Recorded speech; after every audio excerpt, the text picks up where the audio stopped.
இன்னைக்கு என்னடா 7ஆம் தேதி மை தலைவன் பர்த்டே. உங்கள் தலை கிரிக்கெட்ல என்னோட இம்ப்ரெஷனே நீதாயா. இந்த வேர்ல்டுலயே பெஸ்ட் கேப்டன். உன்னை தவிர எவனும் பண்ண முடியாது. என் வாழ்க்கையில உன்ன மாதிரி ஒரு கேப்டன் நான் பார்த்ததே கிடையாது, இனி பிறக்க போறதும் கிடையாது. தலை MS தோனிக்கு இன்னைக்கு பிறந்த நாள் வாழ்த்துக்கள் சொல்லிடுவோம். கமெண்ட்ல சொல்லிட்டு போயிருங்க. தலையோட சம்பவத்தை கொஞ்சம் ரைட்டா பாத்துருவோம். 50 ஒரு வேர்ல்டு கப்பு தலைவன் ஜெயிச்சம் பாருங்க. வேற மாதிரி அடுத்து பாத்தீங்கன்னா T20 வேர்ல்டு கப்பு அதையும் உடல தாய் அறிய தூக்கிட்டான். அப்புறம் சாம்பியன்ஸ் ட்ரோபி, அதுக்கப்புறம் டெஸ்ட்ல வேர்ல்டு சாம்பியன்ஷிப் பாத்தீங்கன்னா தலைவாச்சான். அதுக்கப்புறம் 5 IPL கப்பு, அப்புறம் சவுத் ஆப்பிரிக்கா பக்கம் போய் அங்கேயோ பாத்தீங்கன்னா ஒரு 2 கப்பு தூக்கி வந்தாப்புல.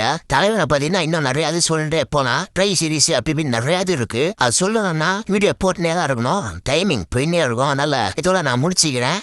தலைவனுக்கு 45 வயசு ஆகுது. தலைவன் இன்னும் ஒரு IPL ஆடணும்னு சொல்லி நம்ம எல்லாரும் வேண்டுவோம். தலைவனுக்கு போற போக்குல ஹாப்பி பர்த்டே தலைவா MS தோனி சொல்லிட்டு இந்த வீடியோ நான் முடிக்கிறேன். போற போக லைக்க போட்டு சப்ஸ்கிரைப் பண்ணிட்டு போங்க.